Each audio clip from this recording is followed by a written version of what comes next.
마이크 테스트. 내가? 얘는 놔두고?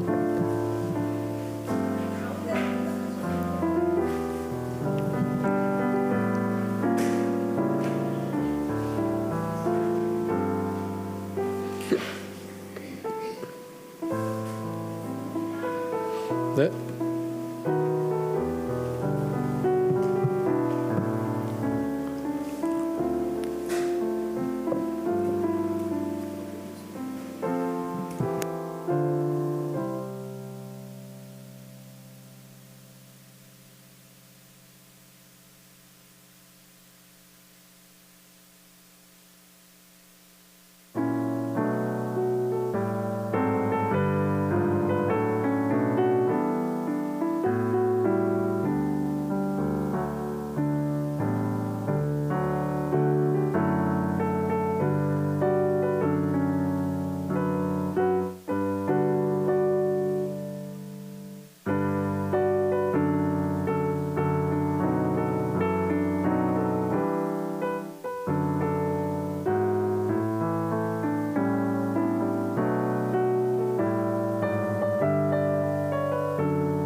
오늘은 2025년 9월 14일 9월의 둘째 주일입니다. 우리 예배당에서 또 온라인에서 주일 예배 참여하신 모든 분들 주님의 이름으로 환영하고 축복합니다.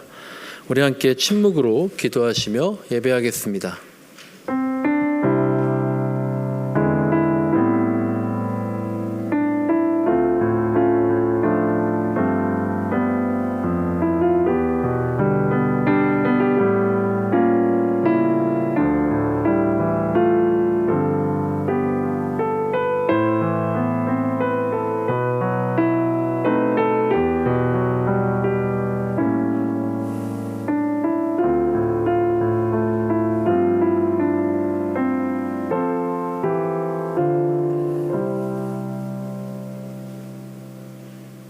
하나님께서 말씀하십니다. 너희는 너희에게 몸부쳐 사는 나그네를 학대하거나 억압해서는 안 된다. 너희도 이집트 땅에서 몸부쳐 살던 나그네였다. 너희가 그들을 괴롭혀서 그들이 나에게 부르짖으면 나는 반드시 그들의 부르짖음을 들어주겠다. 아멘. 사랑의 하나님, 오늘도 주님을 예배합니다. 하나님이 예배의 전부입니다. 예배의 시간에 그저 하나님께만 집중하게 하여 주옵소서. 신비로우신 주님, 우리는 알 수 없는 방법과 주님의 힘으로 이 예배를 이끌어 주옵소서. 그 이끄심에 우리가 응답하겠나이다. 예수님의 이름으로 기원합니다. 아멘. 다 같이 왕이신 나의 하나님 찬양하시겠습니다.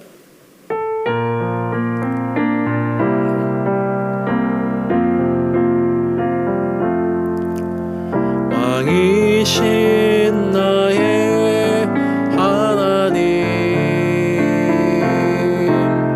내가 주를 높이고 영원히 주의 이름을 송축하리이다.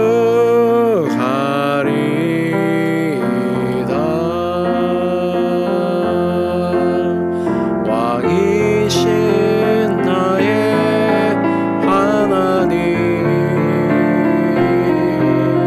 내가 주를 높이고 영원히 주의 이름을 송축하리이다.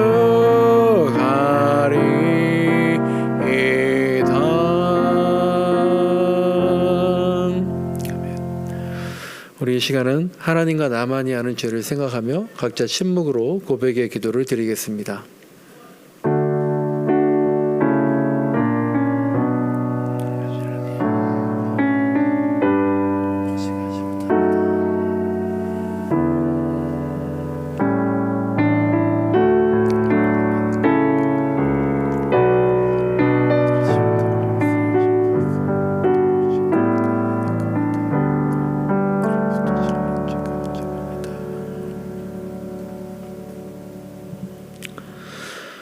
여기 우리에게 주시는 예수님의 용서의 말씀이 있습니다. 요한복음 8장 11절 말씀입니다. 예수님께서 말씀하셨습니다.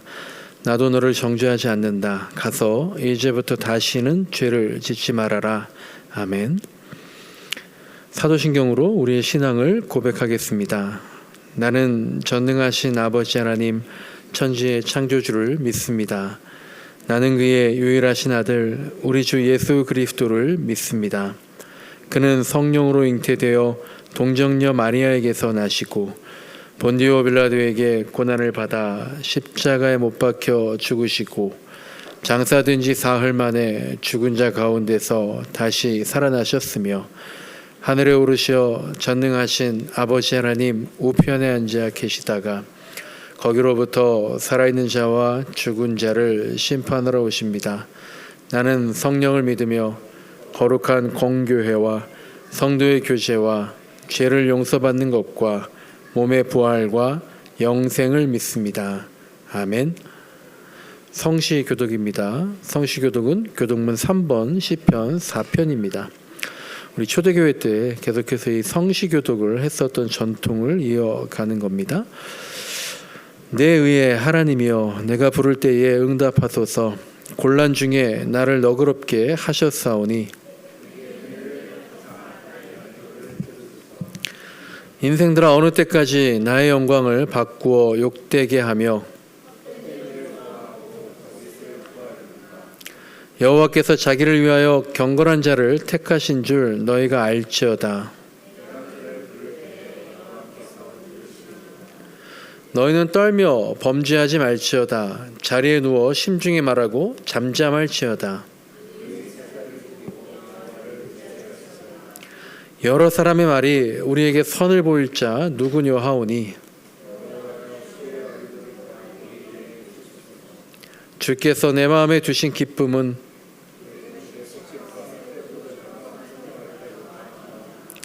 내가 평안히 눕고 자기도 하리니 나를 완전히 살게 하시는 이는 오직 여호와이시니이다.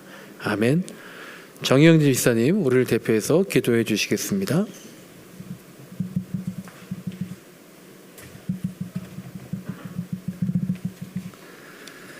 하나님, 항상 하나님의 사랑 안에서 지금 여기 일상적인 평안 안에 감사드립니다. 뜨거운 햇빛 속에서 사우나를 연상시키는 무더운 나날이 완연하더니 어느덧 서늘한 바람이 불어옵니다. 새로운 계절이 옴을 알았는지 파릇파릇한 나뭇잎들 사이사이에 숨겨두었던 열매들이 하나 둘 드러나며 존재감을 과시합니다. 마치 이것이 그동안 키워온 작품입니다. 그리고 다음 세대를 이어갈 겁니다 하며 자랑스러워하는 것 같습니다.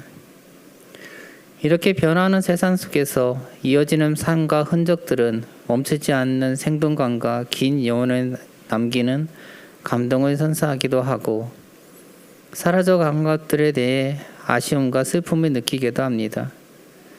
삶이란 참 신기합니다. 제가 살아있는 것도 여러 생명들을 마주하는 것도 그렇습니다. 아마도 그 속에 하나님의 사랑이 가득하기 때문이라 생각됩니다. 시시각각으로 변화하는 세상 속에서 하나님을 바라보며 이 삶을 살아가겠습니다. 부디 살면서 맞이하는 여러 문제들 속에서도 행복함과 감사함을 잊지 않게 하시고 하나님께 받은 큰 은혜를 나누며 살도록 해주십시오. 하나님 오늘도 함께 하시며 평안케 해주시고 따스함과 안정을 주셔서 감사드립니다.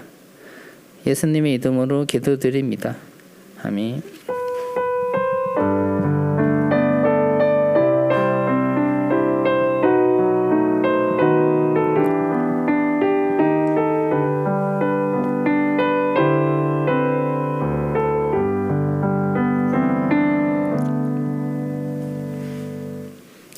다 같이 찬양합니다. 찬송가 302장입니다. 같이 찬양하시겠습니다.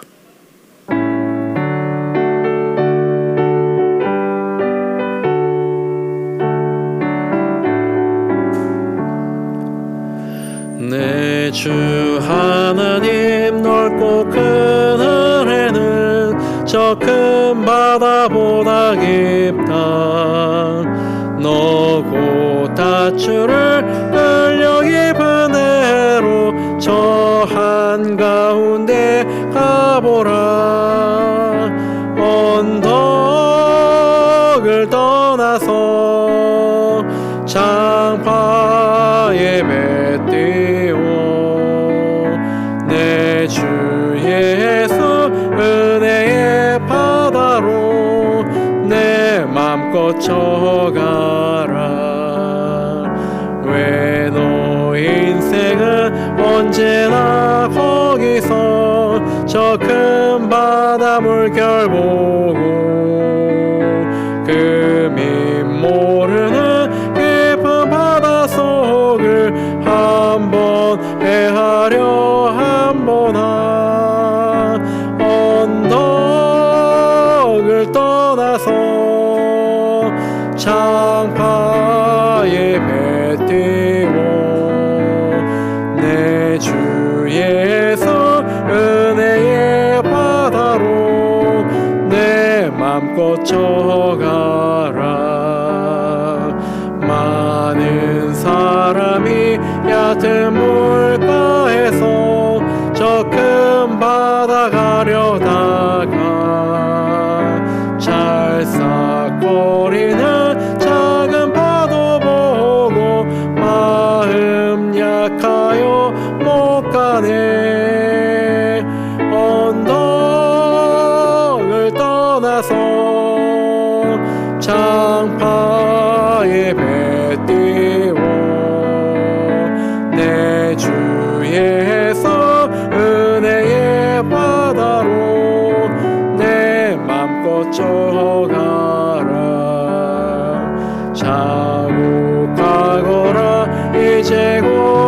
가거라 저 큰 은혜 바다 향해 자고 내 노를 저 깊은 데로 가라 망망한 바다로 언덕을 떠나서 장파에 배 띄어 내 주에서 은혜의 바다로 내 맘껏 져가라.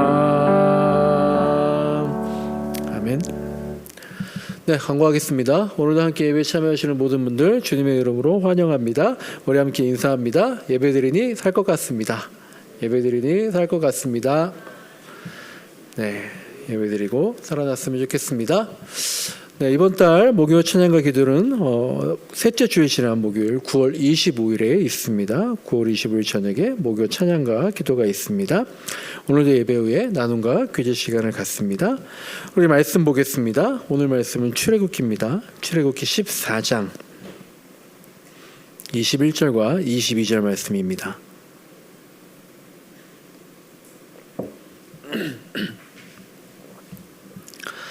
우리 함께 같이 읽도록 하겠습니다. 시작.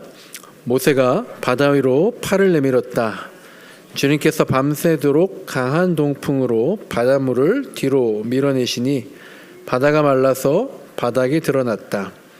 바닷물이 갈라지고 이스라엘 자손은 바다 한가운데로 마른 땅을 밟으며 지나갔다. 물이 좌우에서 그들을 가리는 벽이 되었다. 아멘. 네, 오늘은 홍해, 오늘 말씀 홍해가 갈라지는 장면이죠. 홍해 인생의 벽이라는 제목으로 말씀을 나누겠습니다. 우리 한 달에 한 번은 구약 성경을 처음부터 차근차근 보고 있습니다. 앞에 무슨 말씀을 나누는지 저도 잘 기억이 나지 않지만 오늘은 출애굽의 한복판 홍해 사건을 통해서 우리의 신앙을 한번 돌아봤으면 좋겠습니다. 이스라엘 백성들이 애굽에서 노예 생활을 했잖아요. 그러면서 이제 수많은 난관을 거친 후에 드디어 애굽에서 이집트에서 탈출합니다. 우리가 교회 다니지 않아도요, 애굽에 내려진 10가지 재앙이라든지 또 모세와 홍해 이야기는 대충 알고 있을 정도로 이 홍해가 갈라진 사건은 너무나도 유명한 이야기죠. 바로가 이제 마지막 10번째 재앙이 그거잖아요. 다른 건 다 어쨌든 간에 넘어갔는데 내 큰아들이 바로의 큰아들 장자가 죽으니까 결국에 이스라엘에게 하나님께 항복하죠. 그래서 히브리 민족이 성경에 쓰여진 대로라면 아이들 외에 장정만 60만 명이 이집트를 떠나서 즉 출애굽을 해서 가나안 땅, 즉 지금의 팔레스타인 땅으로 출발하는 여정을 시작합니다. 출발하는 여정이라 그랬잖아요. 여정. 꽤 오랜 시간을 말하는 거죠. 근데 사실 애굽에서 탈출한 이스라엘 백성들은 분명 이렇게 생각했을 겁니다. 이제 금방 가겠지. 한 달이면 갈 거리니까요. 그러면서 이렇게 생각했겠죠. 이제 다 됐다. 이제 다 풀렸다. 드디어 자유다. 이제 염려할 거 없다. 이제 새 출발이다. 근데 여러분, 우리도 그러잖아요. 끝날 때까지는 끝난 게 아니다. 그런 말 하잖아요. 그들의 출애굽 여정은 이제 오히려 막 시작이었던 거죠. 애굽을 떠난 지 일주일이 안 되어서 그들이 마주한 것은 바로 바다였어요. 즉 홍해였습니다. 우리가 바다 놀러 가면 좋잖아요. 근데 놀러 간 바다가 아니라 건너야만 하는 바다. 이걸 못 건너면 죽을 수 있는 그런 거대한 장애물 홍해였습니다. 그런데 지금 그들의 형편으로는 그 짧은 시간에 건너기가 불가능한 거대한 벽이 눈앞에 놓여 있었던 거예요. 게다가 뒤에서는 누가 오고 있습니까? 이집트 왕 파라오의 군대가 추격 중이죠. 저 멀리서 오고 있는 게 보인다 그랬어요. 그야말로 진퇴양난이었습니다. 그래서 이스라엘 백성들이 어떻게 했습니까? 그 진퇴양난의 상황에서 이스라엘 백성들이 출애굽할 때까지요, 불과 일주일 전까지 수많은 벽 장애물 앞에서 수많은 기적을 체험한 이스라엘이 이제 홍해라는 벽을 만났을 때 어떻게 했습니까? 이것도 하나님이 하실 것이다, 이렇게 기대하는 게 아니라 원망과 불평을 마구마구 쏟아냈죠. 그래서 모세에게 미친 듯이 말합니다. 야, 이집트에는 무덤이 없어서 우리를 이 광야에서 죽이려고 하는 거냐? 왜 우리를 출애굽시켜서 여기에서 이런 일 당하게 만들었냐? 여기 광야에서 죽는 것보다 노예지만 그래도 이집트, 애굽에서 죽는 게 낫다, 이렇게 말들을 하죠. 참 어이가 없는 겁니다. 그런데 우리도 그래요. 은혜를 모를 때가 있잖아요. 적반하장하고 배은망덕일 때가 있잖아요. 역지사지 못할 때가 많이 있잖아요.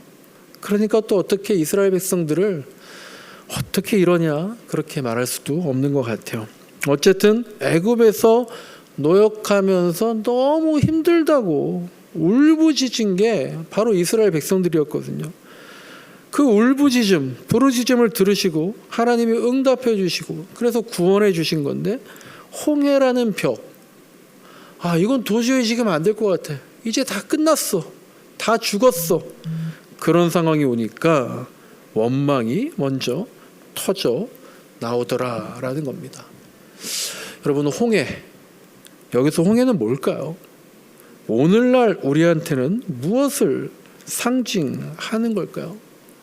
홍해는요, 이 출애굽 당시 여기에만 있었던 게 아니라요, 지금 우리에게도 늘 나타나는 겁니다. 홍해는 인생의 벽인 것 같아요. 특히 막다른 길입니다. 앞도 막혔고요, 뒤도 막힌 고립된 골목이에요. 그 막다른 곳에는, 그 막다른 길에는 피할 길이 없고 다른 길이 없습니다. 여러분, 막다른 길에 몰려본 적이 있으십니까? 그때 더 암담한 것은요, 다른 곳 갈 데가 없다, 그것보다 더 암담한 것은 그 막다른 길에서는요, 내 편이 모두 사라진다는 거예요. 사람들이 갑자기 다 내 탓으로 돌리기 시작합니다. 불평만이 가득하고 그것이 빠르게 번져나갑니다. 심리학에서는 이런 현상을 정서적인 전염이라고 한다 그러더라고요. 그래서 지금 모세의 편은 거의 없는 겁니다. 이스라엘 백성들이 지금 그들끼리 똘똘 뭉쳐서 모두 한편이 되어서 모세에게 불평하고 있어요. 그리고 불평이 전염되어서 모세가 고립됩니다. 내가 고립돼요. 우리도 그런 때가 있었을 겁니다. 내 편이 아무도 보이지 않을 때가 있었을 거예요. 그럴 때 여러분은 어떻게 합니까? 어떻게 거기를 뚫고 지나가죠?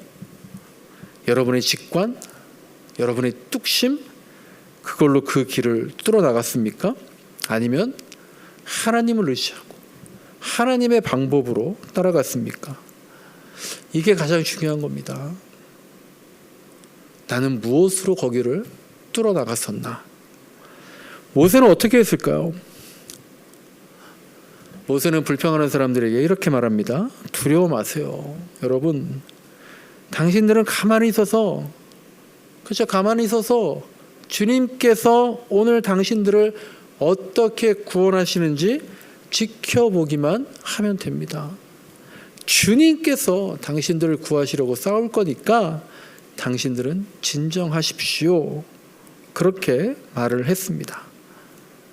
그 막다른 길에서 불평이 점점 번져가고 원성이 점점 높아지고, 그래서 모세는 고립되고, 그리고 사실 모세 자신도 출구를 모르는 그런 혼돈과 두려움 속에서 모세는 오직 하나님 붙잡은 거예요. 우리도 그럴 수 있겠습니까? 막다른 길에서, 피할 길이 없는 곳에서 다수의 군중을 두려워하지 않고 홀로이신 하나님을 대변해서 주장할 수 있어야 하겠습니다. 여러분, 홍해, 이 홍해는요, 막다른 길이면서 동시에 우리 믿음의 시험장이기도 합니다. 그걸 상징합니다. 우리가 살다 보면은요, 누구나 홍해와 같은 막다른 길에 만납니다. 막다른 길은요, 아까도 말씀드린 것처럼 방법이 없어요. 이렇게도 해봤고 저렇게도 해봤지만 이제 해볼 방도가 없는, 그러니까 막다른 길입니다. 그럴 때 우리가 모세처럼 행동할 것인가, 이스라엘 백성처럼 행동할 것인가, 내 믿음이 거기에서 적나라하게 나타나는 그런 시험대라는 얘기입니다. 그리고 그 막다른 길은요, 홍해처럼 거대한 벽으로 나타나기도 하지만 때로는요, 대부분은요, 정말 작은 웅덩이가 연속으로 이어져서, 그래서 내 마음이 부서져서 거대한 막다른 길을 스스로 만들어낼 때도 참 많은 것 같습니다. 저도 이번 주에 그런 순간들을 겪었습니다. 작은 웅덩이가 연이어 찾아오는 거예요. 사람들이 불행이, 고난이, 시험이 연이어 찾아온다, 그렇게 표현하기도 하죠. 근데 제가 시험이나 그렇게 거대한 그런 게 아닌데, 이번 주에 제가 몸이 좀 안 좋아서 화요일날 저녁에 병원에 갔더니 장염에 걸렸다는 거예요. 그래서 이제 약을 먹고 일찍 잠을 잤어요. 다음날 아침에 일어나는데 침대에서 일어날 수 없을 정도로 허리가 아팠습니다. 그러니까 수요일은 정말 하루 종일 침대에만 누워있고 화장실도 이제 겨우 갔어요. 목요일날 일어날 수는 있어서 그냥 병원에 겨우겨우 갔더니 척추에 협착증이 있어가지고 이게 어떻게 치료할 만한 그런 수준은 아니니까, 그 정도로 심한 건 아니니까 그냥 물리치료 받고 약 먹고 쉬는 수밖에 없다 그러더라고요. 금요일이 되니까 이제 조금 잠깐 앉아있을 정도로 통증이 가라앉아서 다행이다 싶었는데, 또 장염이 계속해서 이제 제 속을 썩이는 거죠. 근데 그 와중에 아내하고 딸이 경미한 접촉사고를 당했어요. 그러니까 학교 가는 길에 살짝이지만 승용차가 이제 딸과 아내의 다리를 치고 지나간 거죠. 근데 크게 다치신 게 아니라 이제 살짝 이렇게 돼서, 그러니까 이제 온 가족이 다 병원에 가서 물리치료 받고 침 맞고 막 약속된 스케줄 다 취소하고 한 주가 그냥 엉망이 되는 그런 기분이었습니다. 제가 아프다 할 때는 놀라지 않으시더니 아내랑 딸이 굉장히 놀라시는. 네, 그때 마음이 완악해지면요, 뭔가 홍해 같은 거대한 벽은 아니지만 연속적으로 그렇게 만난 작은 웅덩이들에 불평하기 시작하면 모든 게 무너지게 되는 그런 얘기를 저와 아내가 나눴어요. 내 감정이 망가지고, 그래서 불평이 많아지고, 그래서 하나님을 원망하는 거, 그거 정말 찰나의 문제입니다. 교회에서도 그럴 수 있잖아요. 기분 좋게 교회 왔는데 정말 순간적으로 불평이 가득 찰 때가 있는 거예요. 이스라엘 백성들도 홍해를 건너는 대단한 기적을 체험했잖아요. 그런데 며칠 못 가서 마실 물이 없다고 불평하고 원망하고 성질냅니다. 홍해의 벽과 비교할 때는 정말 작은 것임에도 불구하고 스스로를 무너뜨리는 거예요. 우리에게 홍해는 무엇입니까? 홍해는 막다른 길이면서 믿음의 시험대이다라는 거예요. 거기에서 하나님만 의지해야 됩니다. 여러분, 교회의 능력은 어디에 있습니까? 믿음에 있어요. 그리스도인의 능력은 어디에 있어요? 믿음에 있습니다. 그 시험대에서 그 믿음, 그 능력을 보여줌으로써 시험에 들지 말아야 하는 거죠. 하나님만 의지해야 하는 장소가 바로 오늘날 나의 홍해 앞 그 장소인 겁니다. 그렇다면 하나님은 왜 우리에게 자꾸 그런 홍해를 만나게 하고 건너게 하실까요? 그리고 이스라엘도 사실 가나안 땅으로 가는 길이 꼭 그 홍해가 아니어도 다른 길들이 있었잖아요. 그런데 하나님은 왜 굳이 그 홍해 바닷길을 건너게 하셨을까? 우리를 왜 자꾸 홍해 길을 만나게 하실까라는 거죠. 저는 이런 생각이 듭니다. 홍해를 건너면서요, 그 바다에 이스라엘의 옛삶을 다 묻어두라는 것 같아요. 그래서 새 백성으로, 새 사람으로 새롭게 창조되라고. 이집트에서 400년간 겪었던 고난과 핍박의 기억, 내 인생 40년, 50년, 60년의 그 핍박과 고난의 기억, 불평과 원망의 습관, 또 한맺혀 있는 그런 마음들이 있다면 그 홍해 바닷길 깊은 곳에다가 다 던져버리고 그 길을 지나면서 새롭게 태어나라고, 그런 거듭남의 장소로 홍해를 택하신 것은 아닌가, 그런 생각도 해봅니다. 그래서 이제 오리겐이라는 교부도 그렇고 칼빈이라는 신학자도 그렇고 우리 현대 신학자들 많은 사람들이 이 홍해 사건을 거듭남 그리고 회개의 그 세례와 또 비교하기도 하는 것 같아요. 그래서 홍해는요, 쫓아온 이집트 군사들한테는 결국 무덤이 되잖아요. 그런데 이스라엘 백성들에게는 무덤이 아니라 새롭게 태어나는 거듭남의 통로가 될 수 있었던 것 같습니다. 여러분도 그러겠지만 저도요, 제 앞에 홍해가 있습니다. 거대한 홍해, 넘지 못할 것 같은 벽, 때로 만나는 그런 인생의 벽이 있습니다. 그때 어떻게 해야 될까요? 여러분들도 경제의 벽, 관계의 벽, 진로의 벽, 자녀의 벽, 신앙의 벽, 미래의 꿈의 벽, 이런 막다른 길에 서 있을 때에 여러분들은 어떻게 해야 될까요? 특히 이런 경우에 즉 출애굽한 이스라엘 백성들처럼요, 하나님이 하라는 대로 다 했어요. 하나님이 가라고 해서 갔는데, 하나님의 뜻이라고 해서 왔는데, 그래서 난관들을 다 넘어왔고 하나님의 생각대로 했으니까 이제는 다 잘 되겠지라고 했는데, 오히려 더 힘든 새로운 난관에 부딪힐 때에 우리는 거기서 어떻게 해야 할까? 거기서 우리는 모세가 되어야 할까요? 이스라엘 백성이 되어야 할까요? 오늘 읽은 본문 21절을 보면 모세가 어떻게 하는지 나와 있습니다. 21절을 보니까 모세가 바다 위로 팔을 내밀었다라고 나와 있습니다. 모세가 팔을 내민 건요, 거창한 동작은 아니지만 위대한 행동이었습니다. 바다 위에 팔을 내밀었다? 인간적으로 볼 때는 아무 의미 없는 그런 동작일지 모르겠지만, 그렇게 팔을 내밈으로써 하나님의 말씀과 만나면, 하나님을 향한 순종의 표시가 되면 그것이 능력의 통로가 되는 겁니다. 우리가 막다른 길, 홍해를 만나면 우리도 홍해 바다 위로 팔을 내밀어 보면 좋겠습니다.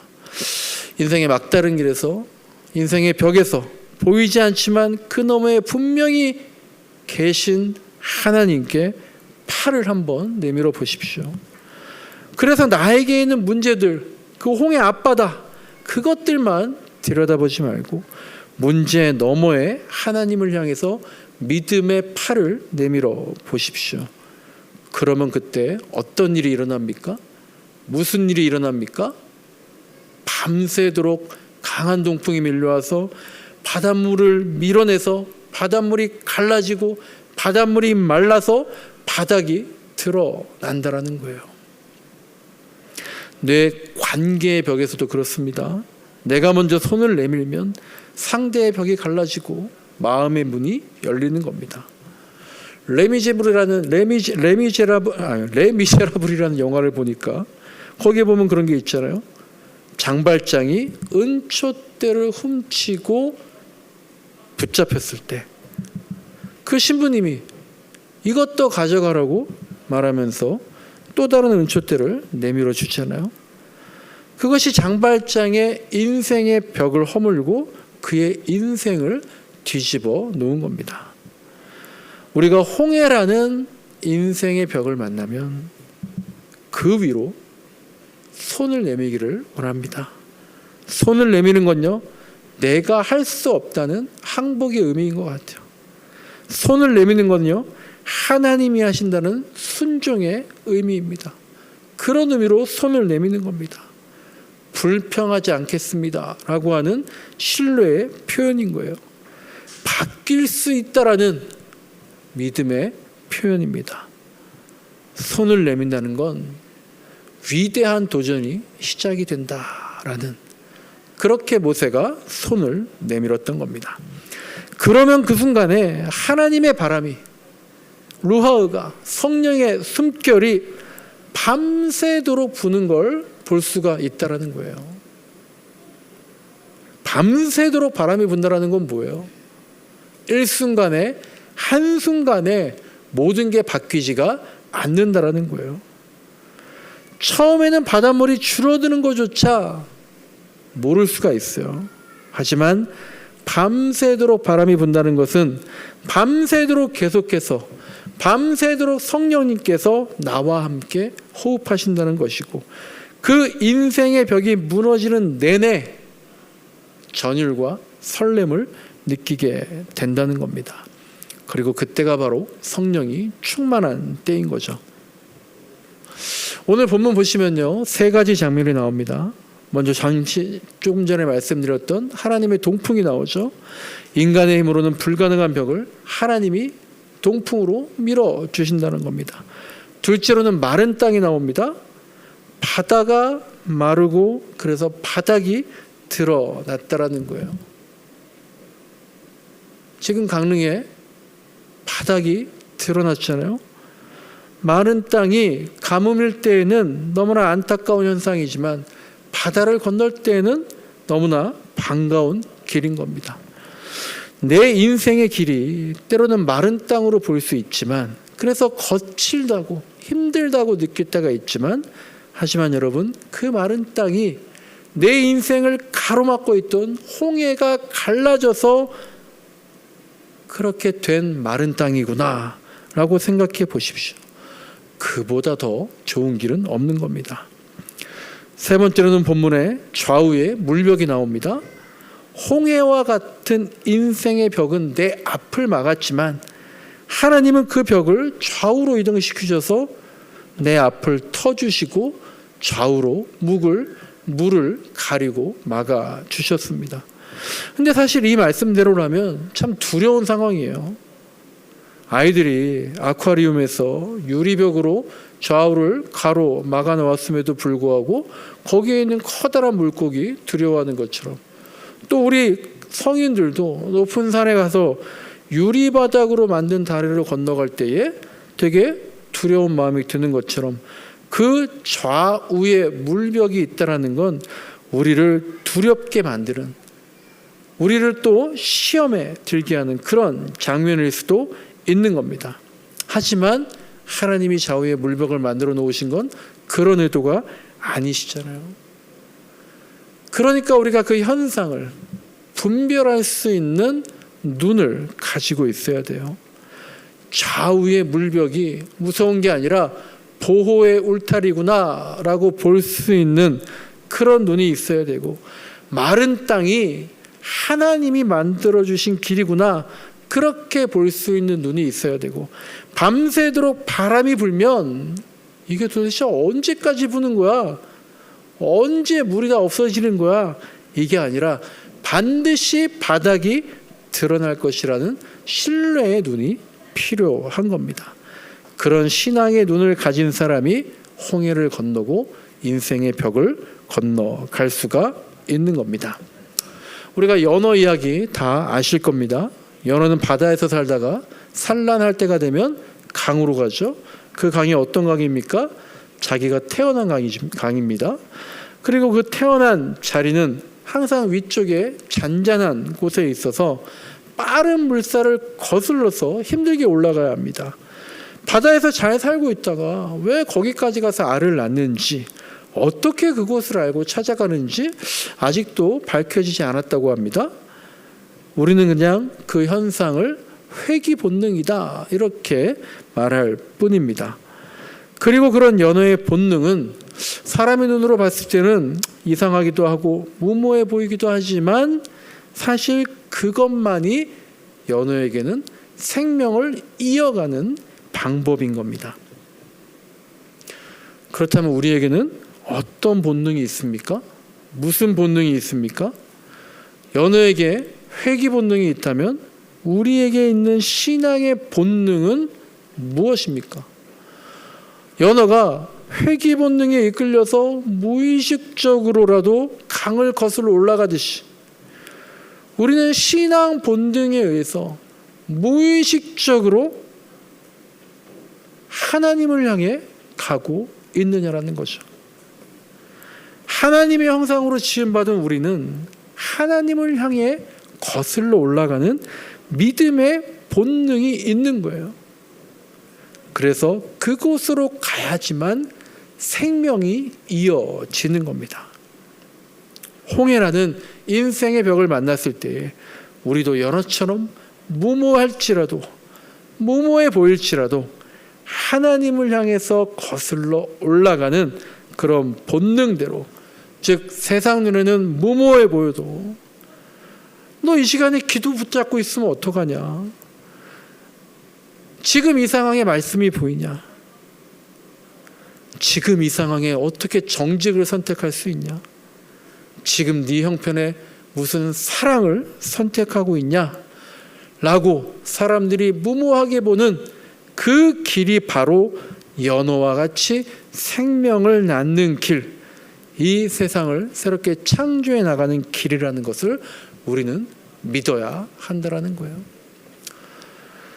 말씀을 정리합니다. 출애굽 당시의 홍해는요, 오늘날로 치면 인생에서 만나는 넘기 있는 시련의 벽입니다. 그런데 그 인생의 벽을 만났을 때에 그 앞에서 좌절하지 말고 오히려 꿈을 세워나가시길 바랍니다.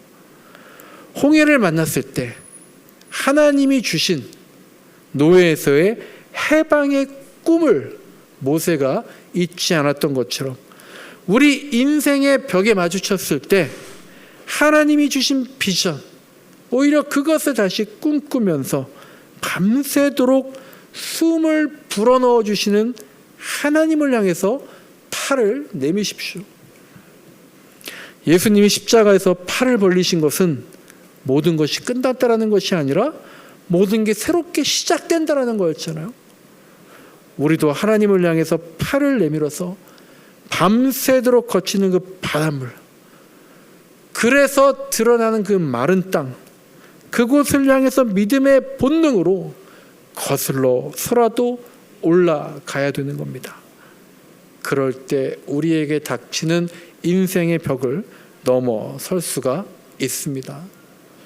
기억합시다. 내가 팔을 내미는 그 작은 행동 하나가, 그때 하나님은 나의 그 작은 몸짓을 보시고 바다를 움직여 주시는 겁니다. 불평의 본능은 손가락질을 하게 만들지만 믿음의 본능은 하나님을 향해서 팔을 내밀게 하는 겁니다. 그러니 홍해라는 인생의 벽을 만날 때, 혹은 작은 웅덩이가 이어질 때 그것을 불평하거나 피하지 말고 하나님께 팔을 내밀어서 그 막힌 벽이 좌우의 보호벽이 되어서 내가 살아가는구나, 그것을 체험하시길 간절히 소망합니다. 그래서 우리가 인생의 벽을 마주해서 그것을 뚫어나가는 방법이, 우연히 그렇게 됐어, 새옹지마지 뭐, 내 뚝심이 통했어, 이게 아니라 하나님의 정신과 방법으로, 믿음이라는 본능으로 이게 하나님의 섭리야 라고 말하는 진짜 그리스도인으로 살 수 있기를 간절히 소망합니다. 우리 찬양하겠습니다. 찬송가 406장입니다. 406장 같이 찬양하겠습니다.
오늘 말씀을 보며 같이 기도합니다. 결단의 기도 시간입니다. 우리 인생은 누구에게나 홍해가 닥쳐옵니다.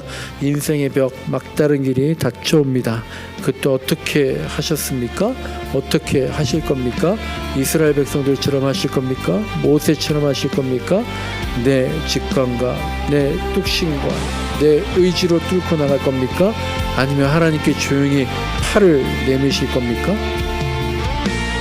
지휘자가 사인을 해야 연주가 시작되는 것처럼 내가 하나님께 팔을 내밀어야 강한 바람이 불며 동풍이 불며 바다가 밀려나는 겁니다. 그때가 되서야 하나님이 움직이시는 겁니다. 오늘 말씀 생각하시면서 내 인생의 벽들을 어떻게 헤쳐나갈 것인지 하나님께 기도하며 같이 대화했으면 좋겠습니다. 기도하겠습니다. 하나님 아버지 감사합니다. 오늘도 말씀을 주시니 감사합니다. 아버지 하나님, 아버지 하나님, 우리 모두에게 인생의 벽이 아버지 하나님 막자를 부리겠습니다.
하나님 아버지 감사합니다. 말씀을 주시니 감사합니다. 아버지 말씀이 있는데 기도하면 하나님 말씀해 주시는데 아버지 우리 이 세상 바쁘게 살아가고 할 일이 많고 또 가정과도 또 이웃과도 친구와도 보낼 필요할 시간들이 많이 있지만 정말 열과성을 다해서 야, 너 지금 그럴 시간이 어딨어? 너 지금 그런 거에 매달릴 시간이 어딨어? 사람들은 그렇게 말할지라도 선택과 결단하는 데 있어서 문제를, 인생의 벽을, 홍해를 넘어가는 데 있어서 하나님 말씀과 기도의 응답을 정말 아버지 철두철미하게 그 시간을 지켜나갈 수 있게 도와주셔서 거기서 하나님의 지혜를 얻어가게 도와주옵소서. 그것밖에 없지 않습니까? 그냥 달라는 겁니까? 모세도 손을 내밀었습니다. 그때 하나님이 움직여 주셨습니다. 아버지, 우리가 하나님께 정직하게 도와 주시옵소서. 주님, 우리 인생의 벽을 잘 넘어가게 도와주시고 내 뚝심, 아버지, 정말 그것만큼은 버리게 도와주옵소서.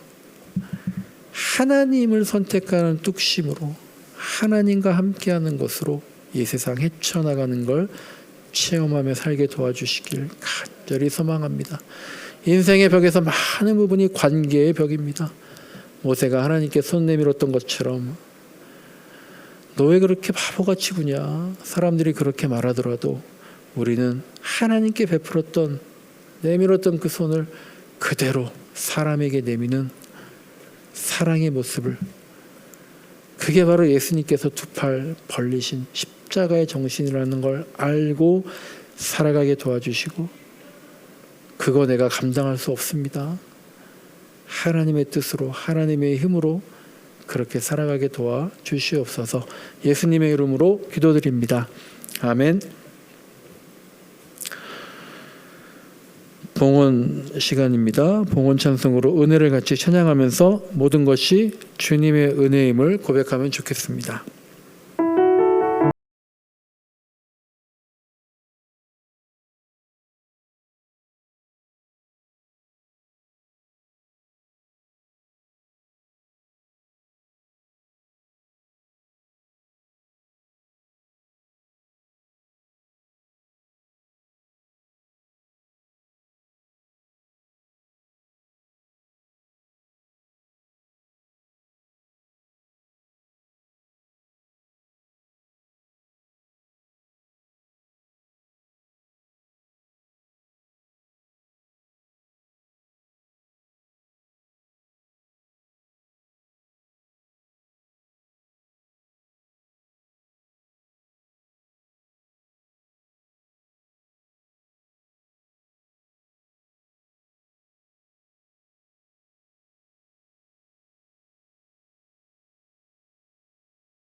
봉헌기도 드립니다. 그러므로 내가 제단에 제물을 드리려고 하다가 너의 형제나 자매가 너에게 어떤 원한을 품고 있다는 생각이 나거든 너는 그 제물을 제단 앞에 놓아두고 먼저 가서 너의 형제나 자매와 화해하여라.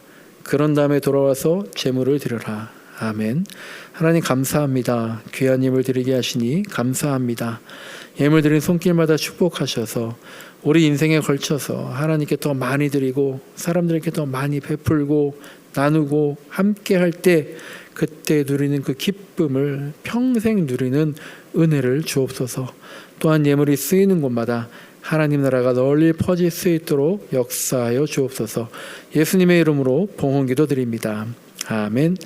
다 같이 일어나셔서 하나님께로 더 가까이 찬양합니다. 이제 주일 예배 시간은 끝나지만 우리 삶의 모든 자리가 하나님께로 더 가까이 가는 예배의 자리가 되기를 기원합니다.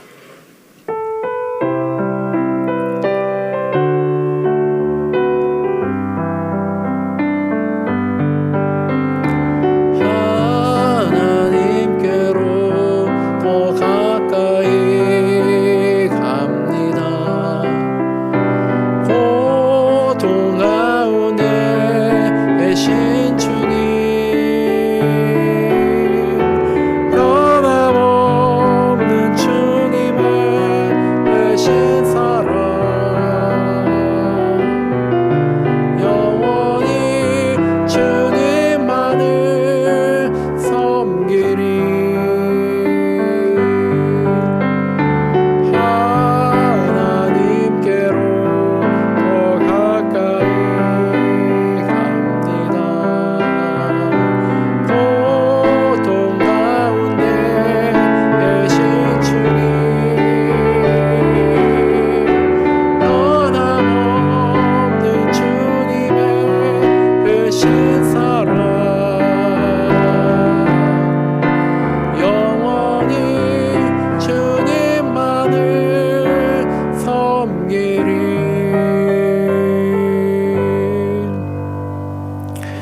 이제는 우리 주 예수 그리스도의 은혜와 아버지 하나님의 놀라우신 사랑과 늘 우리와 동행하시는 성령님의 교통하심이 이제 삶의 자리로 예배하러 나가는 모든 예배자들 머리 위에, 또한 그들의 가족과 미래 위에, 그리고 인생의 벽, 홍해와 같은 그 막다른 길 혼자 절대 못 넘습니다. 도와주옵소서. 주님께 손 내미는 우리 모든 지체들의 한 주간의 삶 위에 영원토록 함께 하시길 간절히 축원하옵나이다.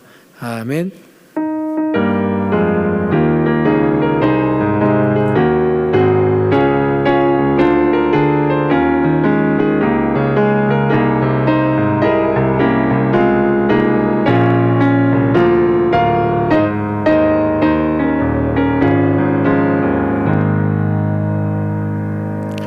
예배를 마칩니다. 예배드리니 살 것 같습니다. 나눔과 교제 이어가도록 하겠습니다.